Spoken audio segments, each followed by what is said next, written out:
숙종 15년 충청도 부여의 곰방골 산자락은 마치 귀신이 숨을 몰아쉬는 듯한 짙은 안개에 잠겨 있었다. 마을 사람들 사이에서 도깨비 숲이라 불리며 금기시되던 대나무 군락지 속으로 머슴 봉구는 낡은 지게를 짊어진 채 발을 들였다.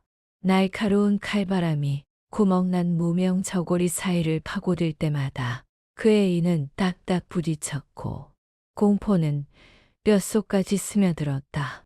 수천 그루의 대나무가 서로 몸을 비비며 내는 소리는 마치 억울하게 죽은 자들의 비명 같았다.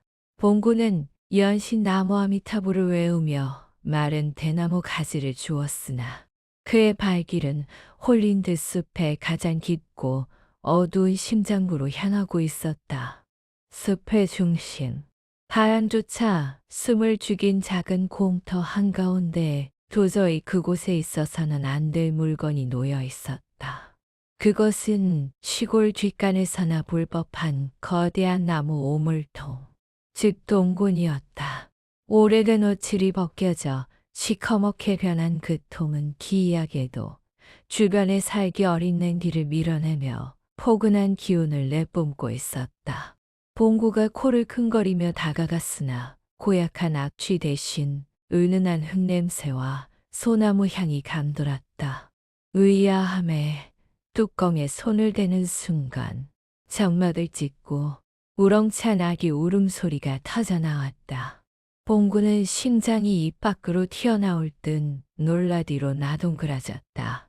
떨리는 손으로 무거운 나무 뚜껑을 열자 그 안에는 거친 삼배 포대기에 쌓인 핏덩이, 아기가 방긋 웃으며 봉구를 바라보고 있었다. 세상에서 가장 천하고 더러운 그릇인 똥통이 세상에서 가장 연약하고 귀한 생명을 품어 매서운 숲의 바람으로부터 지켜내고 있었던 것이다. 그 순간 하늘이 갑자기 어두워지며 대나무들이 광기에 어린 비명을 내질렀다. 봉구는 본능적으로 느꼈다.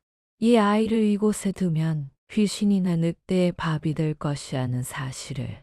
그는 지게에 있던 나무 토막들을 내던지고 자신의 전 재산보다 무거운 그 똥군을 통째로 짊어졌다. 등 뒤에서는 숲의 살기가 그의 뒤꿈치를 노려보았으나 통 안의 아기는 평온하게 잠이 들었다.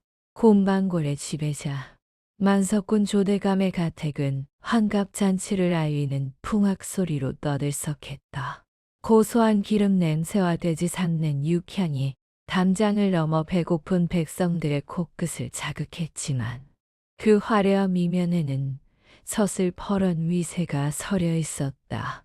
봉구가 땀을 비오듯 흘리며 마당 한복판에 똥굴을 내려놓는 순간 흥겨웠던 가락이 뚝 끊겼다.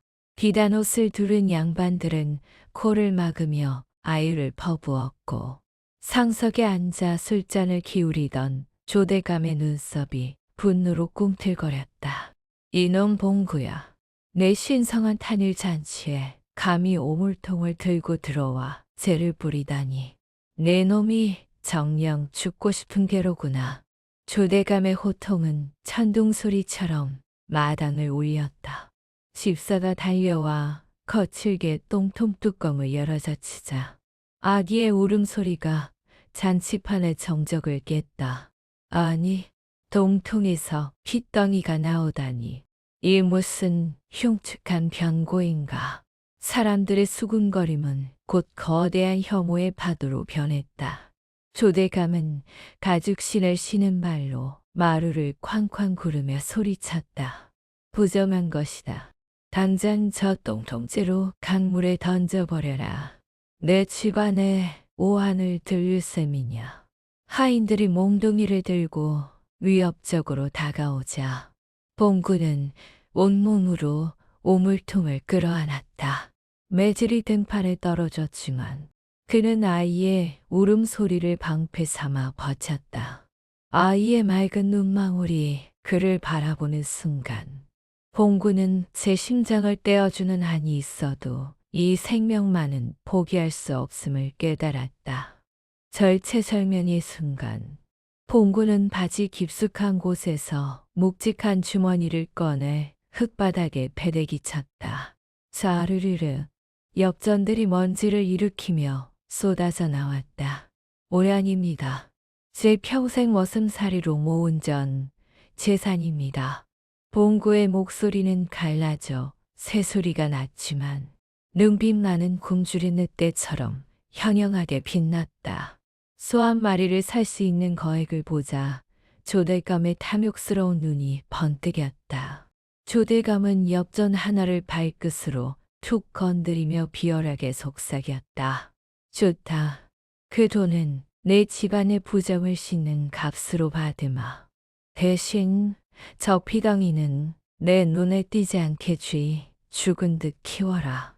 만약 저놈 때문에 내 가문에 털끝만큼의 흠이라도 생긴다면 그때는 네 목숨도 이 엽전처럼 바닥을 굴러다니게 될 것이다. 봉구는 피 섞인 침을 삼키며 아기에게 연이라는 이름을 나지막이 불러주었다. 진흙팡 속에서 연꽃이 피어나는 순간이었다. 강산이 한번 변한다는 신년의 세월은 봉구의 건장했던 어깨를 굳게 만들었다. 조대감대 킹랑채 귀퉁이 바람막이조차 없는 허름한 옷막 안에는 지독한 가난의 냄새와 봉구의 거친 기침 소리가 가득했다. 해부 깊숙한 곳에서 끓어오르는 쇳소리를 내며 그가 각혈을 할 때마다 어둠 속에서 하얀 손 하나가 나타나 그의 등을 조심스레 쓸어내렸다. 10살이 된 년이었다. 아이는 태어날 때부터 앞을 보지 못했으나 대신 세상의 모든 소리와 냄새를 영혼으로 읽어냈다. 연희는 더듬거리는 손길로 봉구를 방 한가운데 놓인 거대한 나무통, 그 10년 전의 똥군 쪽으로 이끌었다. 움막 안은 살얼음이 얼 정도로 차가웠지만 그 똥 근처만큼은 묘하게 따뜻한 온기가 감돌고 있었다. 신기한 일이었다. 분명 평범한 나무로 만든 오물통이었건만 10년이 지나도록 섞이는커녕 흙단처럼 검고 영롱한 윤기가 흘렀다. 연희는 그 통을 마치 제 어머니의 품인 양 끌어안으며 속삭였다. 아버지, 이 통은 그냥 나무통이 아니에요. 제가 밤마다 닦으면서 소리를 들어보면 통 안에서 흙이 숨을 쉬는 소리가 나요. 봉구는 의아해하며 통의 벽면에 몸을 기대었다. 그러자 죽을 듯이 터져 나오던 기침이 거짓말처럼 잦아들고 얼어붙었던 등줄기로 훈훈한 기운이 스며들었다. 그것은 인위적인 열기가 아니라 대지의 깊은 정열에서 솟구치는 생명력과 같았다. 연희는 통 안으로 쏙 들어가 앉아 벽면을 톡톡 두드렸다. 맑은 옷구슬이 굴러가는 듯한 청한 울림이 좁은 움막 안에 퍼져나갔다. 평화로운 정적은 그리 오래가지 못했다. 갑자기 연희의 얼굴이 창백하게 질리며 그녀가 양쪽 귀를 들어막고 바닥에 뒹굴기 시작했다. 아버지, 소리가 너무 날카로워요. 새가 뼈를 긋는 것 같아요. 봉구는 당황하여 아이를 껴안았지만 그의 귀에는 오직 겨울밤의 사풍 소리뿐이었다. 하지만 연희의 몸은 보이지 않는 회초리에 맞는 듯 파르르 떨리고 있었다. 그 시각 멀리 조대감 댁에서는 위세를 떨치기 위해 거대한 소술대문을 새로 올리는 공사가 한창이었다. 연희는 절규하듯 외쳤다. 바람이 비명을 지르고 있어요. 대감마님이 바람의 목을 조르고 있어요. 저기에 대문을 세우면 칼바람이 우리 모두를 찌르고 들어올 거예요. 대지의 기운을 읽는 아이의 첫 번째 경고가 어둠을 찢고 울려 퍼졌다. 조대감 댁에 새로 들어선 소술대문은 그 위세가 하늘을 찌를 듯 옹잔했으나 그 문틈을 지나는 바람 소리는 마치 귀신이 손톱으로 벽을 긋는 듯 기괴했다.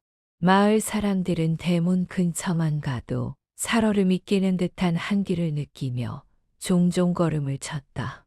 봉구는 장작을 패면서도 연희의 말을 떠올리며 불안에 떨었다. 바람은 물과 같아서 길이 있는 법인데 대감님이 그 길목을 딱 막아버렸어요. 연희의 말대로 산에서 내려오는 것은 바람이 좁은 대문 사이로 압축되어 들어오며 살기 띈 칼바람으로 변하고 있었다. 그것은 풍수에서 말하는 최악의 흉조, 풍살이었다. 참다 못한 봉고가 마당으로 뛰어들어 조대감의 옷자락을 붙잡았다. 대감마님, 제발 소인의 말을 들어주십시오. 대문을 아주 조금만, 반뼘만이라도 옆으로 트셔야 합니다. 저 바람 소리가 들리지 않으십니까? 저건 예사 바람이 아니라 도련님을 노리는 칼춤입니다. 봉구의 총심 어린 외침에 조대감의 안색이 흑빛으로 변하더니 이내 폭발했다. 이놈이 감히 찬한 입으로 내 가문을 저주하는구나. 봉수지리는 사대부의 학문이거늘 똥찌개나 치는 놈이 어디서 주워들은 소리로 훈수를 두느냐.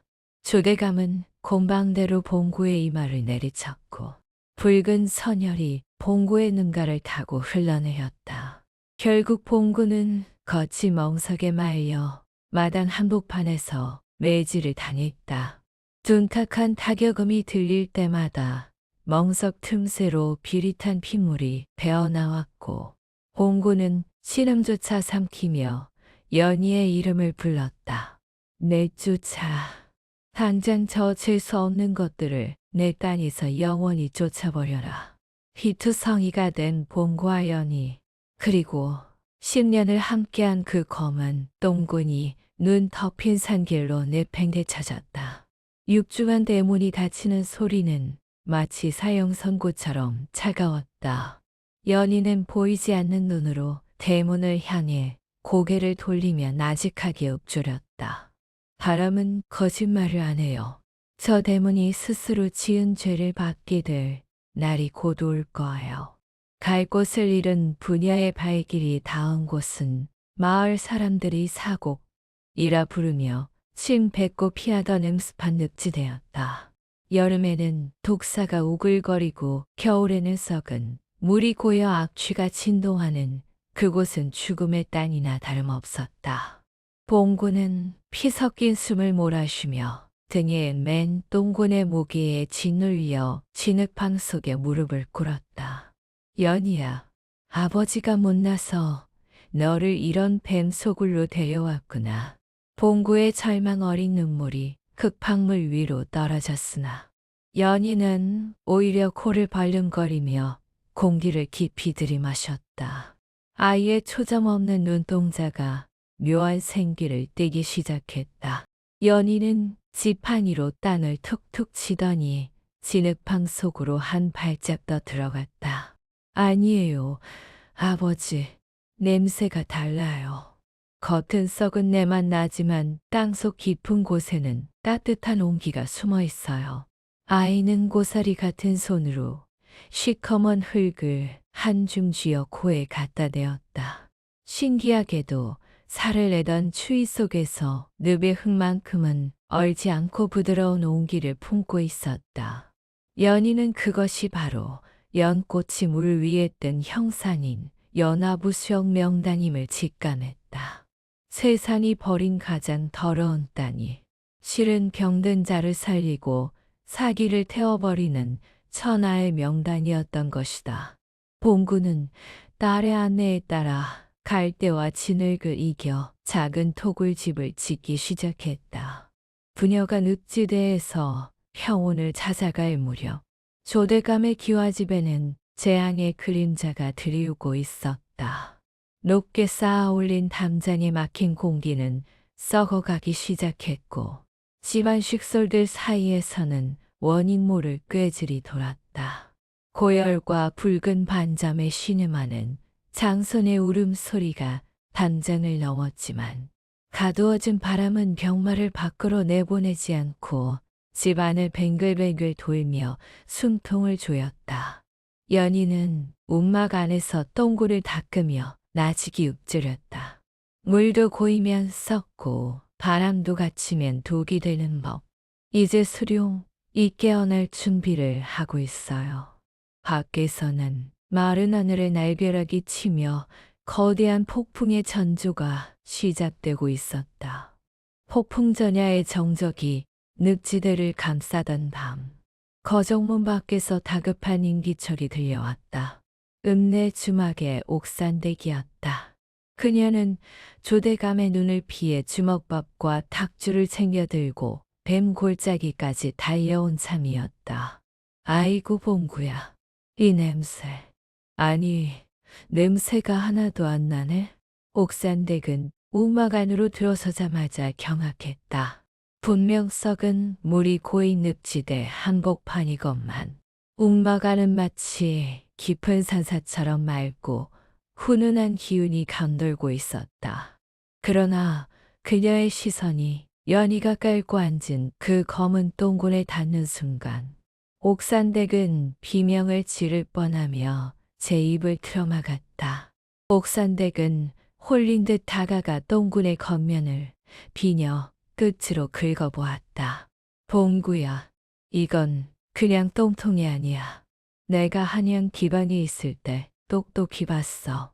기충년 영모 사건 때 처형당한 국품, 대지관께서 끝까지 손에서 놓지 않으려던 그 비법통이란 말이야. 그녀의 손끝이 먼지에 가려져 있던 거북 등껍질 문양을 훑어내렸다. 옥산들의 말에 따르면 이 통은 오물을 덮는 그릇이 아니라 조선 팔도의 명당 혈자리를 기록한 지도와 비기를 숨겨 다니던 이중바닥의 보관함이었다.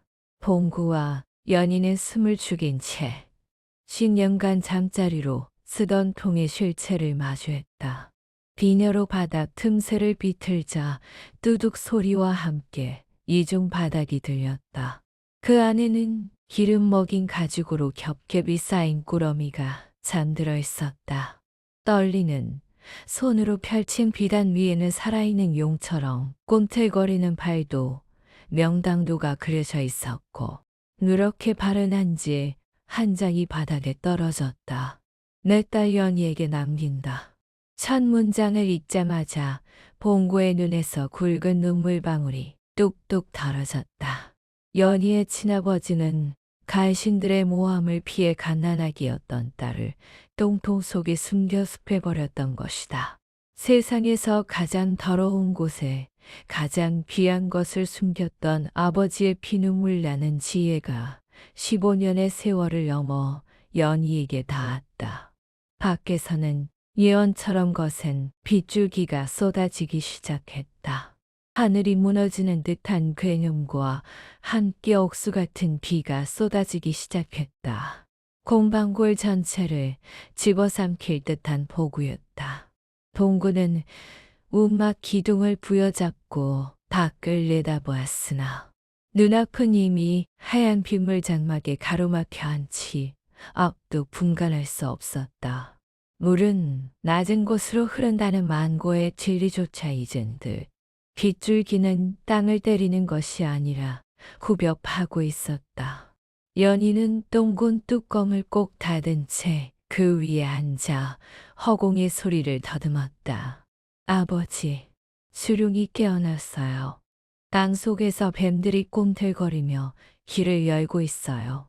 우리가 지은 이 움막은 물길을 비껴가고 있지만 저 위쪽 대감마님 댁은 비명소리로 가득해요. 조대감의 기와집은 아비규환의 현장이었다. 위세를 자랑하려 높게 쌓아 올린 담장이 독이 되었다. 산에서 내려오는 흙탕물이 배수구를 찾지 못하고 담장에 막혀 마당에 고이더니 순식간에 사람의 허리춤까지 차올랐다. 담장을 허물어라. 당장 저 벽을 허물지 못하겠느냐. 조대감이 지붕 위로 피신하며 고래고래 소리를 질렀으나 회반죽을 떡칠해 굳힌 벽은 야속하게도 꿈쩍하지 않았다. 가두어진 물은 집안의 보물과 곡식들을 띄워 올리며 거대한 수중 감옥을 만들었다. 화려한 자개장이 기둥에 부딪혀 산산조각 나는 소리가 빗소리 사이로 처량하게 울려 퍼졌다. 사곡의 늪지대는 마을 전체에 물이 모이는 병목 지점이었다. 마을 어귀의 산이 무너지며 원래의 물길을 막아버리자 모든 수압이 조대감의 담장과 마을 가옥들을 향해 역류하기 시작했다.